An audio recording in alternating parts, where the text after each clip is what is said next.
So today we're going to be understanding the basics of JavaScript. Inside the basics of JavaScript, we're going to be understanding variables and data types. So let's get right into it. So the first question what you have in mind is, what are variables? So variables are containers for storing information. Creating a variable in JavaScript is called declaring a variable. So there are three ways to declare a variable. The first one is variable var, second one is let, and the third one is constants.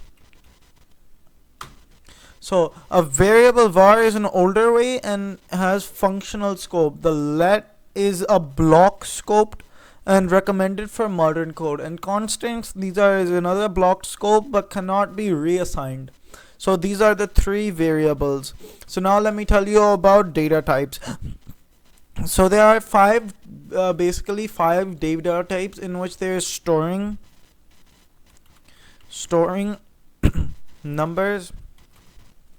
3 is boolean.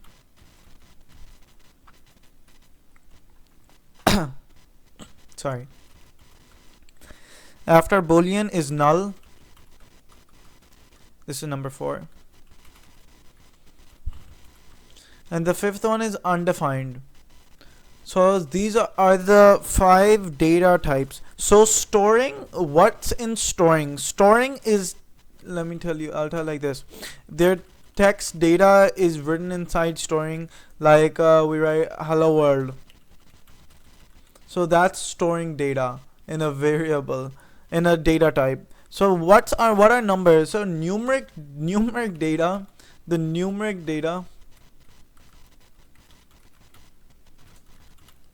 data are written in number, such like 42. 42 is a numeric data. So like 42 is a random, it's a number, so it's a numeric data. So what are boolean? We already know boolean. There are two functions, true or false, and it can also be as yes or no, or it could be as 1 or 0.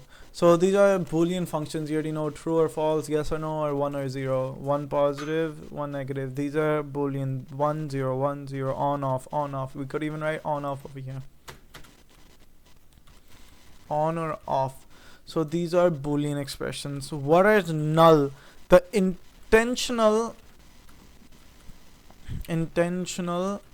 absence of a value shows as a null data type. An undefined variable declared but not assigned is called undefined. When there is a variable inside but we didn't assign it, a variable is declared but not assigned, is not that has not been assigned a value, is called undefined. So now we're going to be making a basic calculator by the help of JavaScript and HTML. It's going to be so crazy. It's going to be so simple project. Like, they're going to be 2 variables, 2 numbers. We're going to be writing, it's going to be asking what's the first number, enter the first number, we're going to enter the first number, then it's going to ask enter the second number, we're going to enter that, then it's going to sum both of those numbers, and it's going to give us the output. So let's get started. Let's get right into it. So we're going to be opening the boilerplate over here, and the title, we'll change the title with coding cleverly. So this is our title, it's coding cleverly. Inside the body tag, we're going to be writing a button ID to be exact. So we're going to be starting this, we'll say start calculator. We're going to be starting a calculator, then we're going to be closing the bracket accordingly, and what's going to be written, start calculator. We're going to be saying okay, just start a calculator. So it's going to understand. This is going to be written inside a button tag. So after this, we can make our script tag inside, where we're going to be writing our JavaScript.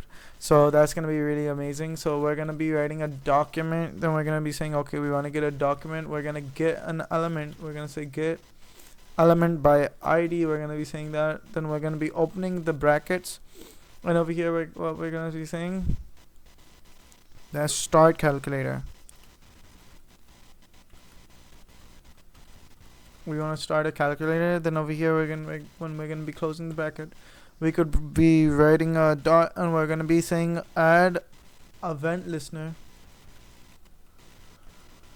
Why does this keep on coming? Listener, we're gonna be saying okay, we wanna add a event listener over here. Then we're gonna be opening the bracket and we're gonna be saying okay, we wanna start calculator. We're gonna be over here, we're gonna be writing, I'll just bring you a little over there. Start. No, I don't wanna start the calculator. In the add listener we're gonna say click, and then we're gonna say click function. I didn't want to add all of these stuff, I just want to add that. It's getting a little hard, so I'll just write Alt Z, which is gonna be helping me inside this. I'll just escape this. So this is gonna help me out over here. I'm gonna be writing letting numbers. I'm gonna say okay, I wanna let a number over here. I'll add, let a number. What's the number? Number 1. I'll be opening the bracket, and over here I'll say okay, I want to be adding a prompt, and I'll say okay, enter first number over here. So when we're gonna let another number, let num2, we'll say okay, prompt, enter the second number. Then we could say okay, num1. When we're gonna be adding a num1, we're gonna say okay, we wanna parse float and number 1. When we're gonna say num2, we're gonna say parse float num2. So after this, we're gonna be declaring a one thing which is really amazing. If is nan number 1, then is nan number 2 alert invalid number. So let me tell you what is this. They're saying if the number isn't, when we enter, if it's not gonna be a number, we're gonna be saying, what are we gonna see? We're gonna see please enter a valid number if the number is not gonna be valid. So and then we're gonna give an option to return to. We're gonna say okay, you can return it as well, so it can return. So we'll close the bracket over here. So and then we're gonna say we wanna let the sum. What are we gonna let? We're gonna let the sum num1 is equal to,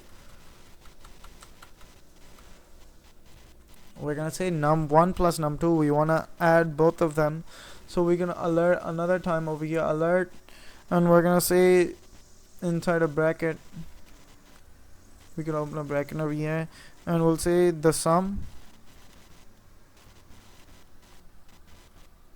of, we can add a $sign over here.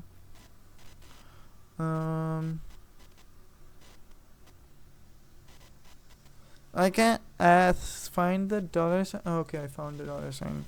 We'll say the sum of this is equal to, inside a bracket we're gonna say num1. Yep, we'll say this, the sum of num1 and num2 is sum num3. This is gonna be, the num3 is gonna be our answer.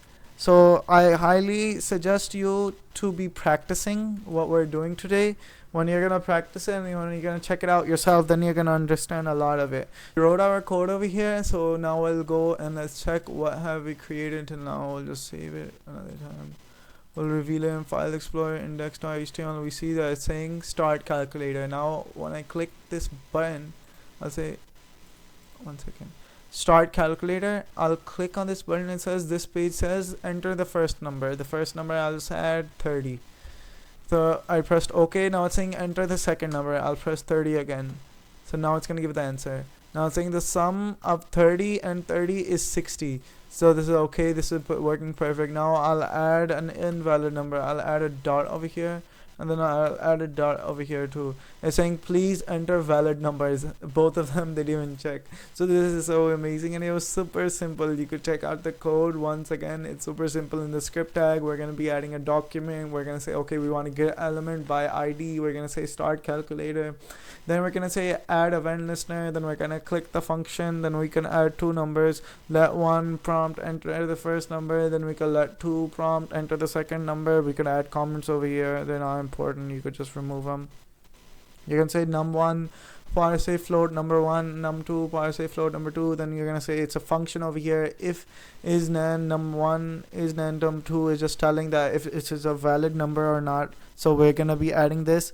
Even if we don't add it, it's just gonna be okay. It's just gonna be not gonna be adding something. But adding this makes it way better. It's telling that that it's a valid it's not a valid number. It's gonna say, okay, add a valid number, so we can know. So we could let sum of these two numbers, we can say, okay, we'll add the sum of these, then the sum of num1 num2 is equal to sum. So you could say sum3 of year 2, but it's the sum means the output of it. So I hope you understood how to make a calculator, and you hope you understood how to make variables and then data types as well. So thank you for watching. Stay tuned for the next videos.